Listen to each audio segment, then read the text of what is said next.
Yine konuşmalarını yapmak üzere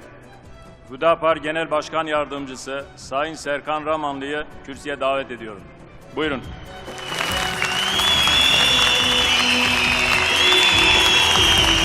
Cenab-ı Xwedayê Rahman û Rahîm,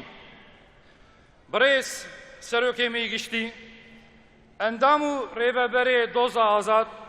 xuşk û birayê me yên ezîz, mêvan û beşdarên bi qîmet, silav û rehmet û bereketa Xweda li ser we teva be.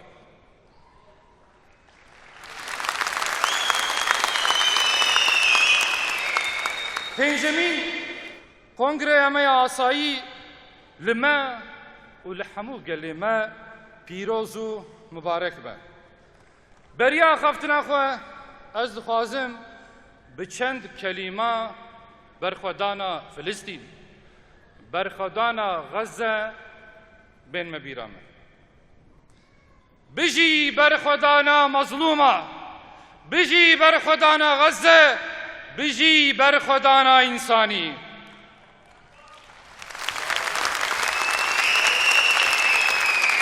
Hamcı Xwedaralı, piştî gelek demên bi eziyet û tengayî, tovên ku me reşandin li axa welatê xwe, roj bi roj şaxê xwe berdane erdê, zîl da, bişkivîn, çîçek û gul dan. Îro bêhnawê li hemû bajaran bela dibe. Kesên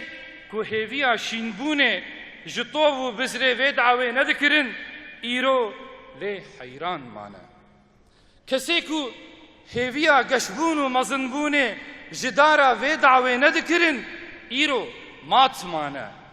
Em dizanin ku şînbûn û zîldan, bişkivîn û guldan tev bi izn û bereketa Xwedayê me ye. Muheqqaq ev netîce bi tevlî işq û bawerî, taab û eziyet û fedakariya wejin û hermeta û wexort û hegîda ye.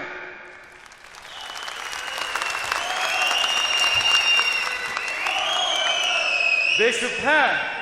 ev eserê xweydan û xwîndanê ye jî. Bila herkes bizanibe, mîna cotkarên bi xîret wê xebatê me berdewam bin. Li şerqê, ji şerqê heta xerbê, ji başûr heta bakur, em ê çolê xwe bikin daristan, erdê xwe yên bejî, em ê bikin gulîstan. Ez dixwazim vê mizgîniyê jî bidim we, ne di muhleteke dûr û dirêj de. İnşaallah bi izna Rabbê alemê di nêz de dara Hüdaparê wê fêkiyê xwe jî bide. Em wek Hüdaparê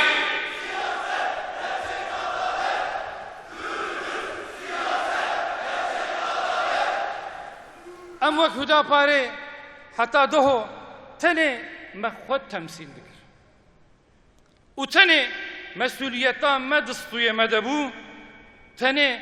me barê xwe li milê xwe dikir. Lê îro em di meclisê de ne. Milletê xwe jî temsîl dikin îro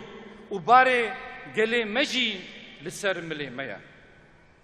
Wê rojek were, tevlî bar û vê temsîliyetê ew ê mesuliyeta milletê me jî têkeve stûyê me. Hahengî her kes wê bibîne ku fêkiyên dara Hüdaparê çi bi lezzet û fêde ne. Piştî ew qas ders û merheleyên derbasbûyî, ew kesên ku hêjî hêviya serkeftinê ji me nakin, ew ê belkî li çoka xwexin û poşman bin. Ji ber vê ez bang li hemû gelê me dikim. Bang li ehlê wijdan û însaf dikim. Li yar û xêrxwazên gelê xwe dikim. Bang li jin û mêran dikim. Li keç û xorta dikim. Bes çavê xwe li der û dor bigerînin. Êdî bes çavdêriya xeleskara bikin. Azadiya me jî, rizgariya me jî, huzûr û xweşiya me jî bi hezkirinê ye, bi biratiyê ye, bi merhemetê ye, بيكيتية بدهان صالان اويكو دقوتن كاوي چارج كووري افزل ماهان شواهري دايرو فايا خويايا بسكنو إرادا خواه بقوتنو خباتا خواه هداپار يكسر ريويتيا ريا إنسانيتيا هداپار ناوي بريبچونا بر بعدالتي بيا جلو رام دبيجن ورن جيه وافدره هداپار مالا ويا مالا خواه جخواه خالي نهيلن ورن مل بدنا ملي خشكو براي خواه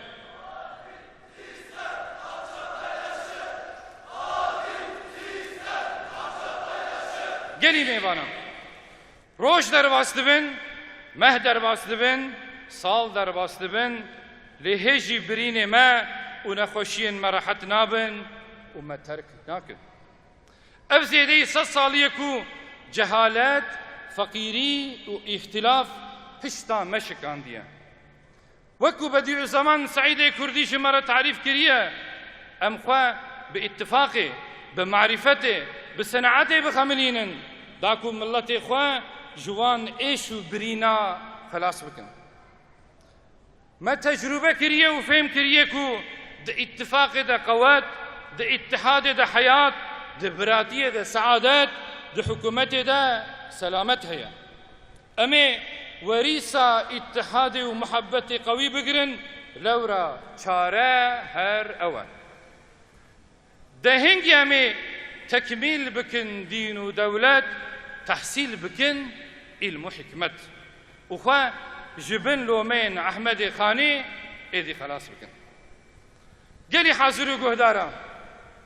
حضور وراحتي اما سركفتون وبيشكتنا ما بعدالتي ممكنه عدالت جي ببراتية براتي جي بحسكرنة وبمحبتي ممكنة حتى أم حس جي هبو دونكن أمي نكاربن دلي خوا لهبو دوبكن وقت شاوا كورونايا چاوا سلاوا خدا ليبا قوتيكو مفتاحا دلجي أشكر كرنا سرتاج وسرجوهرة ما إسلاميته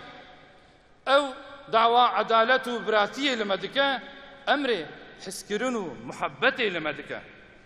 جوهر مين مليتي وإنسانيتي جي في دعوة لمدكن نخوة كينو عداوات حسودي وشعبنا باري نجي خسلة مسلكي منا حسكرنو محبت وقت ريجن روجية برف وجمد كينو عداوتي دحلينا جلو لشكرين كينو عداوتي جبال محبتي فريادو في غانا دكن شقص دل قرماهي وحسكرين دنا ملتي مدى بلاف دبا دنيا لوان طنق دبا دنگي وان حتى جتشولو تشيا بلند دبا ددما تشويدا وبخوجي بليست قالي خشكو برام قالك كس هنا انج حسودي اخوا انج بركو دلي وانج مرا ناخوازه باشكر نابجن وناخوازن بيغوتن لبالي باور بكن كو اوجي حود كارن بشيرن براتي اما يكيتي اما فداكاري اما محبت وصميمية اما دقات ونظارة دوست ونيارة تبع دكشينا جار بجار اعتراف شي دكن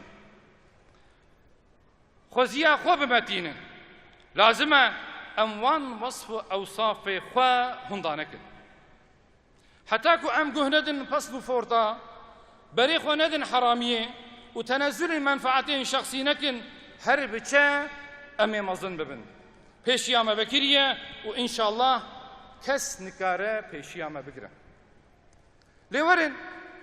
ام هيفيه كي جهب بكن هرچ بنجي ام قال لي اخوا ملتي اخوا جي عدالة اخوا جي مرحمة اخوا جي محبة اخوا جي خودي لي دركتن وحسكرنا اخوا محروم نكن قال لي ما دبكو قيمتي ما وقنجيا مجي نظام بجي لورا امي بزانبن كوچابن هري كور بحسكرين دبينن گوهن هری کرجی به حسکرین دبهیسن دوی کو ام حسکرنا خوا تیخنا دل ملت خوا داکو بچاوی خوا ما ببینن بگوه خوا حسا ما بکن هنگی وی کاربن دوستو نیاره خوا جهب ناس بکن ایدی لخیر خوا بگرن نبن آلتو کولا جخیر نخوازین دین و دنیا خورا ام دزانن کو اب ملت مایا بسر جوهر اسلامیتی ام بهبه گریداینا جهب ناین وقتاندن جهب ناین شوشتن هر چقاس نزان بنجی چقاس جبیر و باوریا خو غافل بنجی چقاس بتأثیرا خود نناسان جتاعت و عبادت خون دور کتبنجی جوهر ملت ما اسلام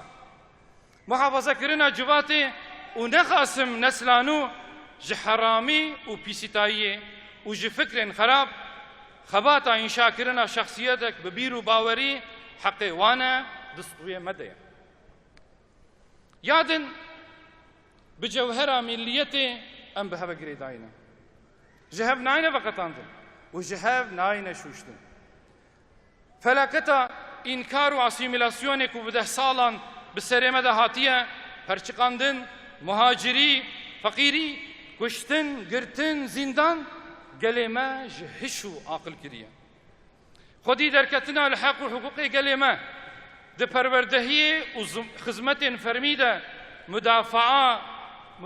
كرنا زمان كردي دعوة وكهوية هبونو نصامين قلي كردو حمو قومين دنجي باري سرمليمية يادن بجوهرة إنسانيتي ام بهبه قريداينا جهب ناينا وقتاندن جهب ناينا شوشتن جه محكمان بگرن حتى جرم عبوريه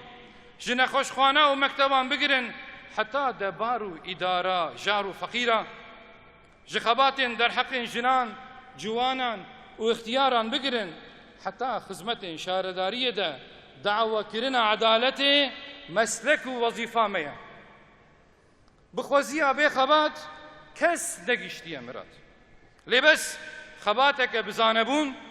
بريبتشونك بحكمت مفتها سركفتنية بإذن خدا أميجي موافق ببن قالي خشكو براين عزيز جروجة عول حتى إيرو قال خشكو براين ما جفي وظيفة ومسؤولية مزن خاندانا باش بإمكان وقابليتين خوا دوير يدا عمر بوراندن ميراسك پر بقيمتو هيجا جمرة هشتن بوي وسيلة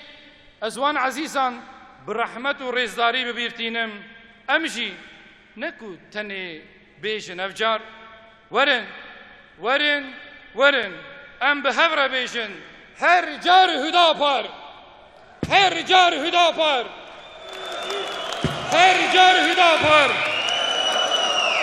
مالا وابا السلام عليكم ورحمة الله